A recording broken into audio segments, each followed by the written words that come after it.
Musk is staging a coup.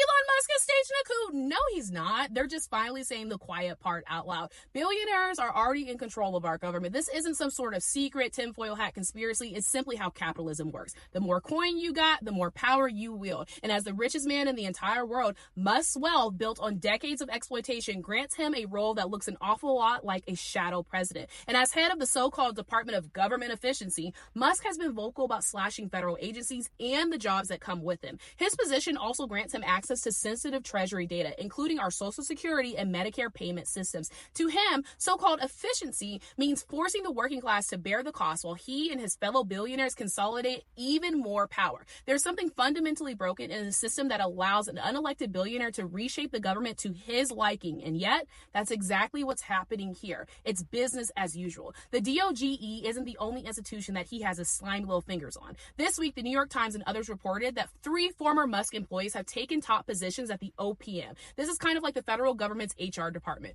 OPM confirmed that Amanda Scales, a former employee of Musk's AI company, is now its chief of staff. A guy named Brian, whose LinkedIn profile still lists him as a SpaceX employee, and then another guy named Anthony Armstrong, who was a banker who helped Musk take over Twitter, are now its senior directors. The Times reported also detailed that other Musk allies are securing roles in agencies like the General Service Administration, which oversees federal real estate. With this growing influence, Musk has the power to erase federal agencies, manipulate government operations, and gain access to sensitive personal data. None of this comes from an election, an appointment, or any democratic process, and yet here we are, watching an unelected billionaire dismantle our public institutions in real time.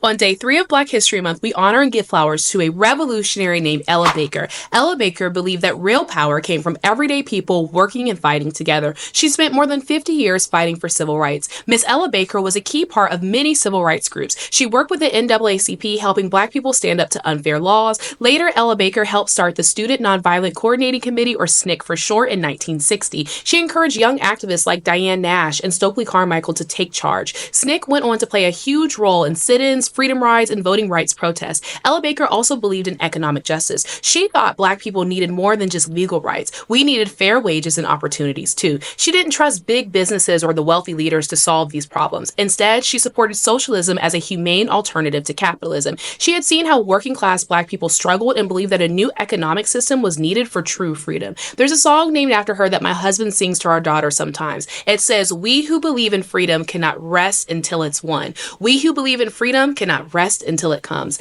This song encompasses Miss Ella Baker's dedication to liberation and self-determination. So today, we honor Miss Ella Baker. Stay tuned to see who we honor tomorrow. Everything that happened while we were on the clock. So the United States and Mexico came to an agreement to pause the implementation of tariffs for a month. Trump and his advisors are mulling over proposals to close the Department of Education for good. The United States is preparing a new arms sale to the state of Israel, totaling to be $1 billion. One U.S. senator says he'll place a blanket hold on Trump's State Department nominees until U.S. soft power entity USAID is restored. Elon Musk now has access to the systems at the Small Business Administration office. According to independent journalist Caleb Ikarma, Elon Musk illegally installed a commercial server to control federal HR databases that contain sensitive personal information, including social security numbers, home addresses, and medical histories. All of this according to an OPM staffer. One Republican congressman has introduced a bill to abolish OSHA. The entire text of the bill reads, quote, "The Occupational Safety and Health Act of 1970 is repealed. The Occupational Safety and Health Administration is abolished," end quote. California's largest home insurer, State Farm, is asking state officials to approve an emergency rate hike of 22% due to wildfire claims. That's everything that happened while we were at work. I would say y'all are never going to believe this but at this point, nothing is surprising. Elon Musk illegally installed a private and commercial server to monitor federal databases that contain sensitive personal information of millions of people, including social security numbers, home addresses, and medical histories. In a bombshell report by independent journalist Caleb Ikarma, he outlines a group of people that are involved in this out-of-control and illegal seizure. The group includes young tech workers with ties to his former companies, which include Akash Baba, a 19-year-old college student who worked at Facebook,